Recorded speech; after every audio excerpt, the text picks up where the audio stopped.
चलिए शुरू करते हैं, आगे इसमें लिखते हैं। आप इसमें नेक्स्ट एक पॉइंट लिखना। कालीबंगा से प्राप्त प्रमुख अवशेष, कालीबंगा से प्राप्त प्रमुख अवशेष इस प्रकार हैं। पहला लिखना, बेलनाकार मोहरें। इंपॉर्टेंट है ये बहुत। बेलनाकार मोहरें, सिलेंड्रिकल सील्स। तो ये मोहरें यहां से मिली हैं। बाकी जगहों से चौकोर मिली हैं, यहां से बेलनाकार मिली हैं, सिलेंड्रिकल मिली हैं। ठीक है ना। एक तो इंपॉर्टेंट ये बात है। दूसरी बात ये है कि इन मोहरों पर कुछ लिखा हुआ भी है। तो हड़प्पा की जो लिपि है वो यहाँ से खूब अच्छे से समझ प्राप्त होती है। दूसरा इंपॉर्टेंट है यहाँ पर जुते हुए खेत के साक्ष्य, flowing field, evidence of flowing field. कहीं नहीं मिले और यहाँ से मिलते हैं। नेक्स्ट लिखना, अग्निकुंड। अग्नि कुंड, हाँ, फायर अल्तार्स लिख लीजिए, ये बेटर है।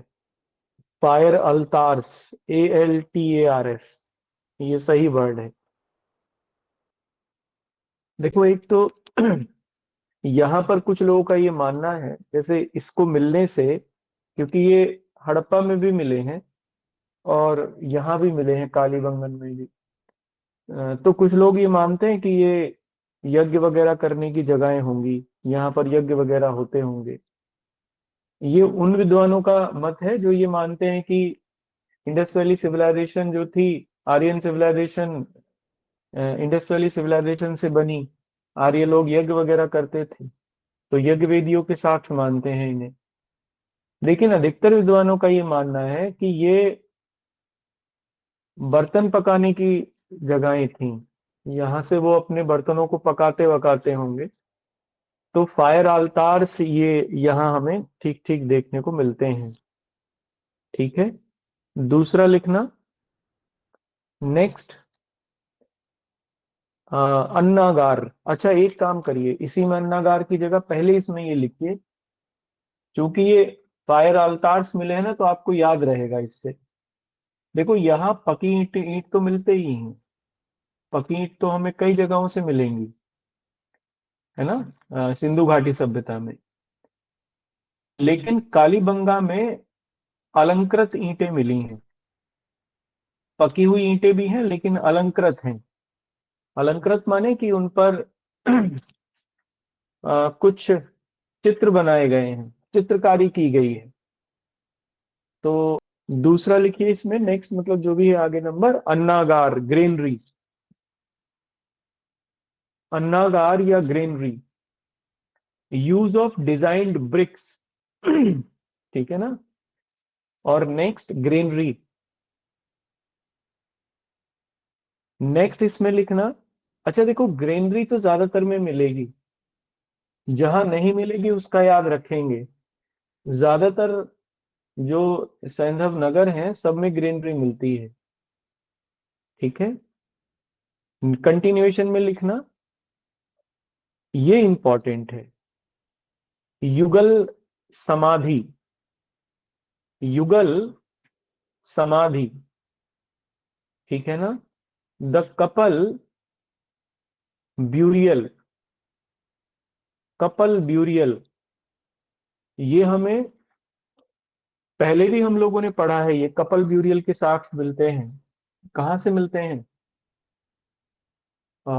लंगनाथ से शायद, या कहाँ से मिलते हैं, आप इंडस उसमें देखना, नियोलिथिक में कपल ब्यूरियल के साक्ष्य मिलते हैं, महदहा से। हाँ, तो देखो ये वहां से आया है, इसका मतलब कंटिन्यूटी में डेवलपमेंट चल रही थी। वही साक्ष्य हमें उसी तरीके के साक्ष्य कालीबंगा से मिलते हैं नगरीय सभ्यता में। ठीक है। तो ये बात याद रखना, युगल समाधान समाधान यहां से मिलता है। नेक्स्ट लिखना, नेक्स्ट लिखना, सबसे इंपॉर्टेंट है ये। देखो कालीबंगा में हमें ब्यूरियल के बड़े क्लियर साक्ष्य मिलते हैं कि ये लोग कैसे अपने जो शव थे लोगों के, उनको उनका क्या करते थे, उनका लास्ट राइट कैसे वो परफॉर्म करते थे। तो तीनों तरीके का समाधिकरण मिलता है। जैसे नियोलिथिक वगैरह में मिलता था 3 तरीके का, वैसे ही यहाँ भी मिलता है। एक मिलता है पूर्ण समाधिकरण जिसे कहते हैं। पूर्ण समाधिकरण माने कंप्लीट ब्यूरियल, यानी डेड को कंप्लीटली दफना देते थे। जैसे अभी जितने भी रिलीजन है, सेमेटिक रिलीजन है, सब में उसी तरीके का देखने को मिलेगा आपको। हमारे यहाँ पर आज भी है वो। सेमेटिक रिलीजन में पूरी तरीके से संपूर्ण पूर्ण समाधिकरण मिलता है। दूसरा आंशिक समाधिकरण भी था, यानी छोड़ देते थे और जब उसको जानवर अ, खा लेते थे और बाकी जो रिमेन बचते थे उनको दफना दिया जाता था। ये भी आज देखने को मिलता है। पारसी लोगों में यही परंपरा है। तो पार्शियन सोसाइटी में आज भी आंशिक समाधिकरण या पार्शियल ब्यूरियल देखने को मिलता है। और तीसरा दाह संस्कार के साइन भी यहाँ से मिलते हैं, जो कि हिंदुओं में काफी प्रचलित है, दाह संस्कार की प्रक्रिया। तो हिंदू धर्म में वो है। तो तीनों प्रकार का समाधिकरण हम लोगों को कालीबंगा से देखने को मिलता है। और देखो, आज भी तीनों प्रकार के समाधिकरण के साइन हमें अलग अलग पार्ट से देखने को मिलते हैं पूरी दुनिया में। एक और इम्पोर्टेंट पॉइंट है। देखो, कालीबंगा राजस्थान में सरस्वती नदी के किनारे है। ये ये माना गया कि ये नदी पहले हरियाणा से होते हुए राजस्थान में को और ये बहती थी। इसका एक दूसरा नाम भी मिलता है, घग्गर। ये घग्गर नदी भी कहते हैं इसे। आ, वैसे सरस्वती है आज की, लेकिन पुराने टाइम में इसका नाम घग्गर था। तो एक तो ये कि यहाँ भूकंप के साक्ष्य आज भी मिले हैं। राजस्थान का ये वो एरिया, क्योंकि उस समय अरावलीज जरूर ऐसा होगा कि अनस्टेबल होंगी, धीरे धीरे स्टेबल हुई होंगी। तो उस समय भूकंप वहां कभी आता होगा। एक तो ये है, भूकंप के साक्ष्य हमें कालीबंगा से मिलते हैं कि भूकंप कभी वहां आया होगा। और दूसरा ये कि आ, शल्य चिकित्सा, ठीक है ना, इसे क्या कहते हैं, सर्जरी। सर्जरी के भी प्राचीनतम साक्ष्य मिलते हैं यहाँ से, कालीबंगा से। Oldest evidence. एक चीज और भी है यहाँ से मिलती है। एक ही खेत में दो फसल बोए जाने के साक्ष्य मिलते हैं एक साथ। एक ही साथ दो फसल बोए जाने के साक्ष्य मिलते हैं। ठीक है ना, ये पूछा गया है एग्जाम में। एक ही खेत में अभी भी दो फसल बोई जाती हैं, उसे दो फसली खेती कहते हैं। तो दो फसली में एक ही साथ दो फसलों को बो देते हैं। जैसे अभी अभी तो शायद नहीं बोई जाती वो, अक्टूबर नवंबर के महीने में बोई जाती है। जैसे गेहूं के साथ गन्ना बो देते हैं, मिक्स करके भी। और इवन सरसों और गन्ना भी बो देते हैं साथ में। हमारे यहाँ तो यही दो चीजें होती हैं। बाकी आ, जैसे बरसात के मौसम में भी दो फसलें बोई जाती हैं। जैसे मक्का के साथ कोई भी ज्वार बाजरा या कोई दाल बो सकते हैं, मूंग वगैरह की दाल बो देते हैं। मूंग और उड़द ये बोए जा सकते हैं। तो एक ही खेत में एक ही समय पर दो फसलों के साथ सबसे पहले कालीबंगा से ही मिलते हैं। ये आज भी प्रिवेल करता है। ये सब कालीबंगा से मिला है मेरे हिसाब से। इसके अलावा और कुछ नहीं है इसमें। अच्छा, ये प्राचीन सरस्वती नदी है। इसको मतलब घग्गर नदी के किनारे है ना ये। तो ये घग्गर नदी का जिक्र उसमें भी होता है, वेदास में भी। लेकिन वहां इसे सरस्वती या इसका एक और नाम भी है, दृशद्वती कहते हैं इसे। सरस्वती है या दृशद्वती है इसका नाम। हालांकि अब तो शायद इसे घग्गर कहते हैं। तो ये वही नदी है। तो आप घग्गर आप इसके आगे जरूर लिख लेना, क्योंकि ये पूछ लिया जाता है एग्जाम में। तो आप इसमें हेडिंग डालना, नेक्स्ट, पोर्ट सिटी या पत्तन नगर। पत्तन नगर, PATTAN। और पत्तन मतलब ऐसे लिखा जाएगा, नगर लिख लीजिए, पत्तन नगर। देखो, पत्तन नगर में एक ही है जो बेसिकली सबसे ज्यादा चर्चा में रहता है, या है भी एक ही, जहाँ खूब बड़े साइन मिले हैं कि एक पोर्ट सिटी के रूप में डेवलप किया गया था ये, लोथल। तो आप लिखना Lothal, port city, PORT, port city, और लोथल लिखना। ठीक है, LOTHAL। देखो, लोथल का मतलब भी यही है कि माउंट्स ऑफ डेड, माउंट्स नहीं होगा बल्कि माउंड ही होगा, माउंड ऑफ डेड ऐसा होगा। मृतकों का टीला, इसका मतलब भी यही है। देखो, ये गुजरात में ही है, और अहमदाबाद जिले में भोगवा नदी के तट पर है। ये कहते थे कि उस समय भोगवा नदी से होते हुए ये लोग अरब सागर और फिर उससे आगे ये अपना व्यापार करते थे। डॉक्टर राव ने इसकी खोज की, डॉक्टर SR राव ने इसे खोजा सबसे पहले 1955 में। और यहाँ उन्हें इंपॉर्टेंट एक डॉकयार्ड मिला, गोदीवाड़ा मिला, जिसमें ये लोग बड़े जहाज बनाते थे, नावें बनाते थे, या वहां उसको लोडिंग अनलोडिंग के लिए यूज किया जाता होगा सामानों के। तो और हो सकता है कि जब ज्वार आता हो, जब ज्वार भाटा में गणना, ज्वार भाटा की घटना होती हो, तो वहां पानी का स्तर बढ़ जाता होगा, फिर पानी कम हो जाता होगा। तो वो काफी उसको ठीक ठाक यूज करते थे। एक चीज तो ये, दूसरा ये कि यहां से फारस की मुद्रा की एक सील मिली है, फारस की मुद्रा मिली है।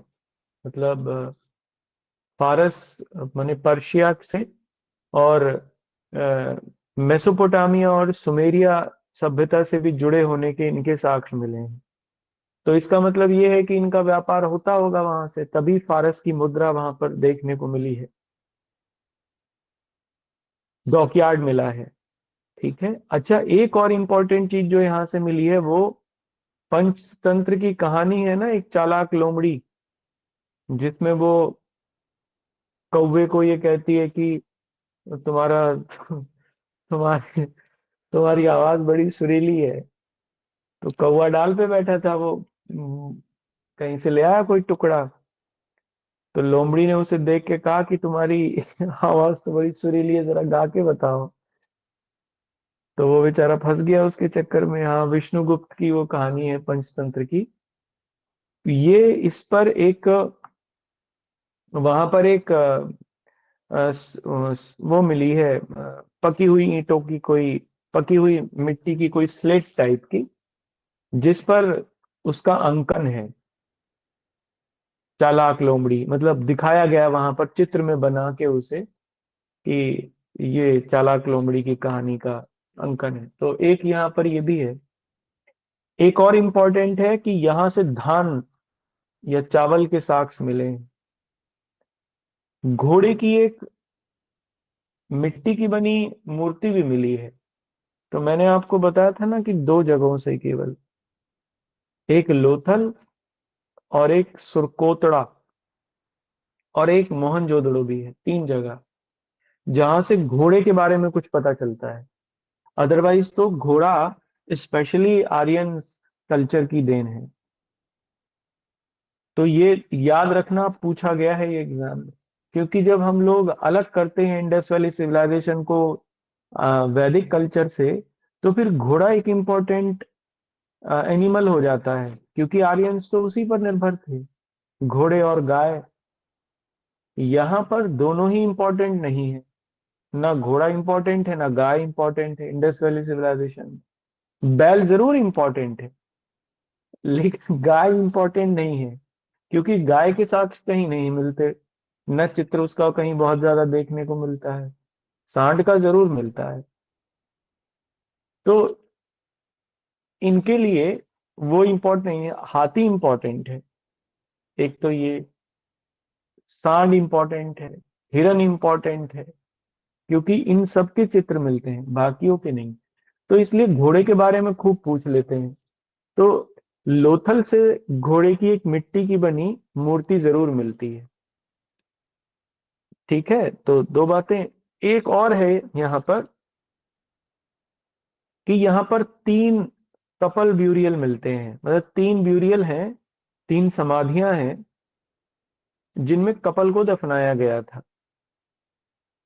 तो तीन कपल ब्यूरियल यहीं मिलते हैं और कहीं नहीं मिले, तीन युगल समाधियां यहाँ से प्राप्त होती हैं। तो आप लिख लीजिए इन बातों को जो मैंने अभी समझाई, आप इसमें लिखना। अच्छा, चावल के बारे में एक तो लोथल से मिलता है और एक रंगपुर से मिलता है। लोथल से तो चावल, तो धान के साक्ष्य मिले हैं, धान ही मिली है वहां से। तो रंगपुर से उसकी भूसी मिली है धान की। तो इसका मतलब ये है कि चावल से, मतलब धान से चावल को निकालना की जो क्रिया थी वो ठीक ठाक आ गई होगी लोगों से। तो रंगपुर में भूसी मिली। तो आप लिखना अगली थे यहाँ पे। देखो, बाकी सब तो ये मिला ही है, लेकिन बाट और माप के जो यंत्र हैं, है ना, वो यहाँ से सबसे ज्यादा मिले। तो इसका मतलब ये भी रहा होगा कि ये कोई ट्रेडिंग सेंटर भी रहा होगा, व्यापार का केंद्र रहा होगा, सामान आता जाता होगा यहाँ से। तो मापने की जो चीजें हैं, माप यंत्र हैं, वो यहाँ से मिले हैं। अब नेक्स्ट हेडिंग डाल लीजिए, इसमें छोटा हेडिंग है ये भी, अन्य नगर, अदर सिटीज। ठीक है, और इस अदर सिटीज में पहला लिख लीजिए आप, चन्हू दड़ो। चन्हू Daro, CHANHU, CHANHUDARO, चन्हू Daro. ठीक है, देखो ये मोहनजोदड़ो के समीप ही है, मतलब इतना समीप तो नहीं, 80-90 किलोमीटर दूर है। लेकिन ये है कि दोनों को आपस में मिलाकर देखते हैं। देखो, हड़प्पा संस्कृति के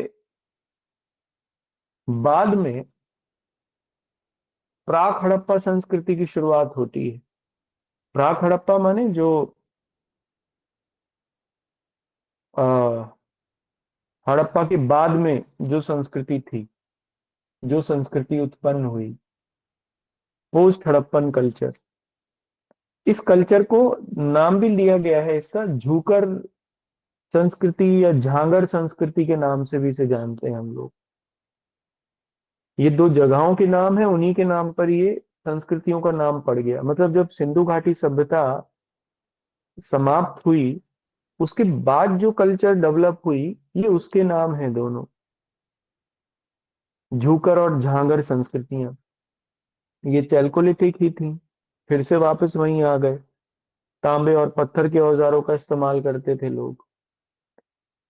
चन्हू से पोस्ट हड़प्पन कल्चर के साक्ष्य भी प्राप्त होते हैं, यानी झूकर और झांगर संस्कृतियों के साक्ष्य भी प्राप्त होते हैं। एक और इंपॉर्टेंट बात है यहाँ,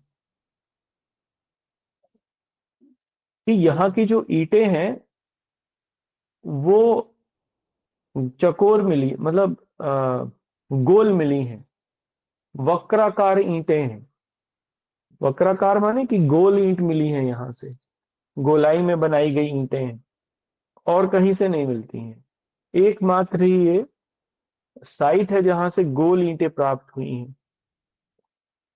वक्राकार, वक्राकार को क्या कहेंगे अंग्रेजी में? स्फेरिकल। हाँ, स्फेरिकली तो कहेंगे।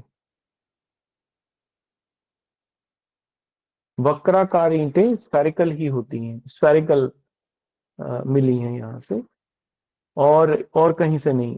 दूसरी चीज जो यहाँ से इंपॉर्टेंट मिली है चन्हू से, वो एक तो हाथी मिला है, अलंकृत हाथी।